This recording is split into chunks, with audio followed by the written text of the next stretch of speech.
آئیے آج ایک بہت ہی دلچسپ پہلو پر بات کرتے ہیں۔ عام طور پر سمجھا جاتا ہے کہ یہ جو ماڈرن مینجمنٹ، لیڈرشپ اور کارپوریٹ کلچر کے اصول ہیں، یہ بالکل جدید دور کی پیداوار ہیں، رائٹ؟ لیکن کیا ہم نے کبھی غور کیا ہے کہ تاریخ کے سنہرے اوراق، خاص طور پر سیرت طیبہ میں قیادت کا جو نقشہ کھینچا گیا ہے، وہ آج کی دفتری حقیقتوں پر کس قدر پورا اترتا ہے؟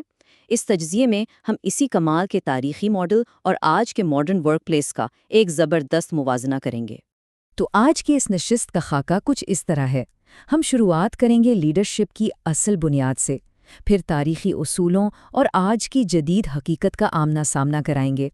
اس کے بعد لیڈرز کے لیے کچھ بہت ہی پریکٹیکل سٹیپس دیکھیں گے، قائدانہ صلاحیتوں کو نکھارنے پر بات ہوگی، اور آخر میں بات کریں گے انسانی مزاج اور ٹیم ڈائنامکس پر۔ چلے سب سے پہلے بات کرتے ہیں پہلے حصے کی، یعنی قیادت کی بنیاد، فاؤنڈیشن آف لیڈرشپ۔ کیا واقعی لیڈرشپ صرف ایک ٹائٹل یا کرسی کا نام ہے؟ تاریخ ہمیں کچھ اور ہی بتاتی ہے۔ قرآن کا ایک بنیادی اصول ہے، امانتیں ان کے حقداروں کے سپرد کرو، اور اسی تناظر میں نبی کریم صلی اللہ علیہ وآلہ وسلم کا وہ مشہور فرمان ذہن میں لائیں کہ تم میں سے ہر ایک نگہبان ہے اور ہر ایک سے اس کی رعایا کے بارے میں سوال ہوگا۔ تو دیکھیں، یہاں لیڈرشپ کو ایک بہت بھاری امانت کے طور پر پیش کیا گیا ہے۔ اس کا سیدھا سا مطلب یہ ہے کہ بھئی یہ کوئی انجوائے کرنے والی یا محض مراعات یافتہ پوزیشن نہیں ہے، بلکہ ایک ایسی کڑی ذمہ داری ہے جس کا باقاعدہ حساب دینا ہوگا۔ اب آتے ہیں دوسرے اور سب سے اہم حصے کی طرف، اصول بمقابلہ جدید حقیقت۔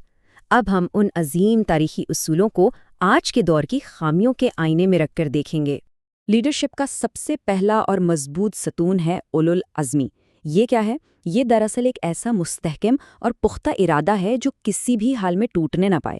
ایک سچی قیادت کا تقاضا ہی یہی ہے کہ جب مشن اور مقصد بالکل واضح ہو تو ارادہ پہاڑ جیسا ہونا چاہیے۔ راستے میں چاہے جتنی بھی رکاوٹیں آئیں، فنڈز کی کمی ہو یا مخالفت، اپنے بنیادی مشن سے پیچھے نہ ہٹنا ہی اصل اولو العزمی ہے۔ اب ذرا اس شاندار تاریخی عزم کو یاد کریں جب نبی کریم صلی اللہ علیہ وسلم نے فرمایا تھا کہ اگر ان کے ایک ہاتھ پر سورج اور دوسرے پر چاند بھی رکھ دیا جائے تب بھی وہ اپنے مشن سے پیچھے نہیں ہٹیں گے۔ یہ ہوتی ہے اولو العزمی۔ لیکن آج اگر ہم اپنے ارد گرد کے ماڈرن اداروں، مینیجرز یا اساتذہ کو دیکھیں تو کیا ہوتا ہے؟ تھوڑی سی مشکل آئی، بجٹ کم ہوا یا وسائل کی کمی کا رونا رویا اور فوراً ہمت ہار دی۔ یہ دونوں صورتیں ہمیں بتاتی ہیں کہ اگر مقصد واقعی بڑا ہو تو ارادے میں کتنی جان ہونی چاہیے۔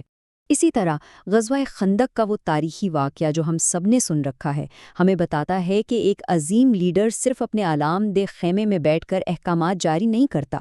آپ صلی اللہ علیہ وآلہ وسلم نے خود صحابہ کرام کے شانہ بشانہ کھڑے ہو کر مٹی اٹھائی اور خندق کھودی، اور یہ کوئی علامتی کام نہیں تھا۔ تاریخ بتاتی ہے کہ سخت محنت سے آپ صلی اللہ علیہ وآلہ وسلم کے پیٹ مبارک پر باقاعدہ گرد و غبار تھا۔ اب اس کا موازنہ آج کے دور سے کریں۔ آج کل لیڈرشپ کا مطلب صرف ایک بڑی سی کرسی پر بیٹھ کر آرڈر پاس کرنا سمجھ لیا گیا ہے، جبکہ اصل قائد تو وہ ہے جو فرنٹ لائن پر اپنی ٹیم کے ساتھ پسینہ بہائے۔ اچھا، اب بات کرتے ہیں لیڈرشپ کے ایک اور انتہائی پاورفل ٹول کی، اور وہ ہے حکمت، یعنی وزڈم۔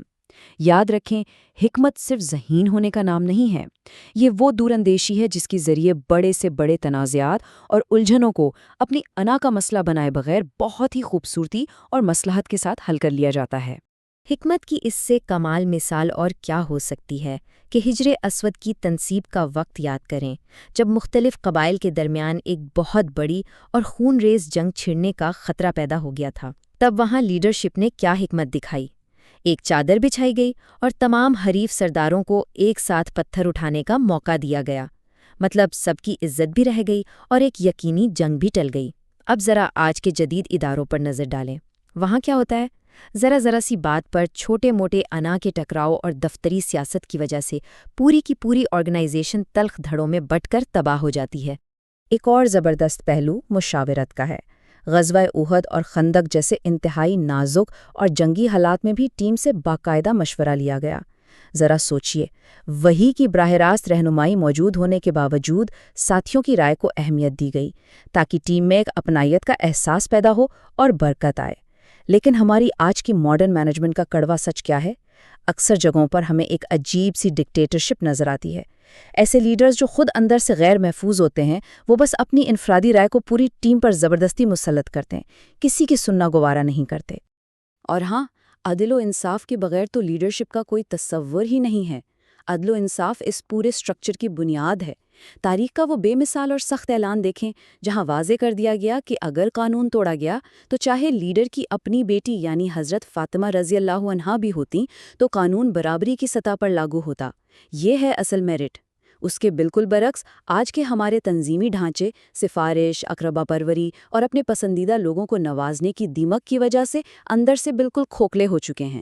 یہ ایک بہت بڑا سبق ہے کہ انصاف اور میرٹ کے بغیر کوئی بھی ادارہ زیادہ دیر تک کھڑا نہیں رہ سکتا۔ چلے اب بڑھتے ہیں تیسرے حصے کی جانب، قائدین کے لیے عملی اقدامات۔ اب سوال یہ ہے کہ ان بہترین اور آئیڈیل اصولوں کو ہم آج کے دور کے جدید اداروں میں نافذ کیسے کر سکتے ہیں؟ آخر پریکٹیکل سٹیپس کیا ہیں؟ کسی بھی ماڈرن ادارے میں ان اصولوں کو اپنانے کے 4 بڑے واضح قدم ہیں۔ نمبر 1، اپنے اہداف اور مقاصد کو بالکل کلیئر کریں تاکہ سب کو پتا ہو کہ منزل کیا ہے۔ نمبر 2، اپنی ٹیم کے اندر موجود جو چھپا ہوا ٹیلنٹ ہے اسے پہچانیں اور اس کی بھرپور حوصلہ افزائی کریں۔ نمبر 3، اور یہ لٹرلی سب سے اہم ہے، right person for the right job, درست کام کے لیے درست انسان کا انتخاب کریں۔ اور نمبر 4، جو ینگ ٹیلنٹ ہے، جو نوجوان صلاحیتیں ہیں، انہیں پوری طاقت سے آگے لائیں۔ اگر کوئی ادارہ یہ 4 قدم اٹھا لے تو کامیابی یقینی ہے۔ اب آتے ہیں چوتھے حصے پر، قائدانہ صلاحیتوں کو نکھارنا۔ ذرا انفرادی سطح پر بات کرتے ہیں کہ ایک ٹیچر، ایک مینیجر یا کوئی بھی لیڈر اپنی ذات کے اندر قائدانہ خوبیوں کو کیسے امپروو کر سکتا ہے؟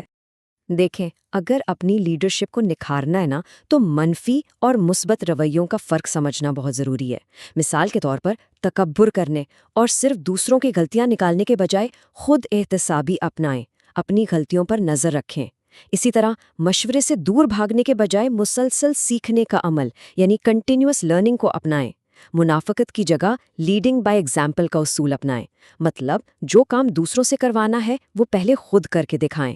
اور سب سے اہم بات، ذمہ داری سے بھاگنے کے بجائے غصے پر قابو پانا اور مشکل وقت میں جذباتی کنٹرول اور صبر کا مظاہرہ کرنا ہی ایک اصل لیڈر کی پہچان ہے۔ اور اب ہم پہنچ گئے ہیں اپنے 5ویں اور آخری حصے تک، مزاج اور ٹیم ڈائنامکس۔ یہ اس پورے جائزے کی ایک ایسی گہری نفسیاتی پرت ہے جو انسانی فطرت کو سمجھ کر ایک کمال کی ٹیم بنانے میں مدد دیتی ہے۔ ایک مؤثر اور کامیاب ٹیم چلانے کے لیے انسانوں کے مختلف مزاجوں کو سمجھنا بالکل ویسے ہی ضروری ہے جیسے آج کل ماہرین نفسیات MBTI جیسے ماڈرن فریم ورکس کے ذریعے سکھاتے ہیں۔ اور حیرت کی بات یہ ہے کہ ہماری تاریخی دانائی بھی بالکل یہی بتاتی ہے۔ ہر انسان کی طبیعت مختلف ہوتی ہے۔ ایک شاندار لیڈر وہی ہوتا ہے جو یہ بھانپ لے کہ میری ٹیم میں کون نرم مزاج کا ہے اور کون قدرے سخت طبیعت رکھتا ہے، اور پھر اسی نفسیاتی پروفائل کو دیکھتے ہوئے کام بانٹے، کیونکہ ٹیم تو تبھی جادو دکھاتی ہے جب ہر بندہ اپنی اصل فطرت کے مطابق کام کر رہا ہو۔ تو آخر میں ایک بہت ہی اہم اور چبھتا ہوا سوال سوچنے کے لیے چھوڑے جا رہے ہیں۔ ذرا غور کیجئے، کیا آج کے ہمارے قائدین اور مینیجرز واقعی پوری حکمت اور مشترکہ جدوجہد کے ساتھ اپنی ٹیموں کی رہنمائی کر رہے ہیں، یا پھر وہ محض اپنی انا کی تسکین کے لیے ایک آرام دہ ڈیسک کے پیچھے چھپ کر صرف ڈکٹیٹرشپ کے انداز میں احکامات چلا رہے ہیں؟ یہ سوال ہم سب کو اپنے ارد گرد موجود اداروں اور خود اپنے کام کرنے کے طریقوں پر گہرائی سے سوچنے کی دعوت دیتا ہے۔ امید ہے آج کی یہ نشست ایک بہتر لیڈرشپ کی جانب مثبت سوچ کے دروازے کھولے گی۔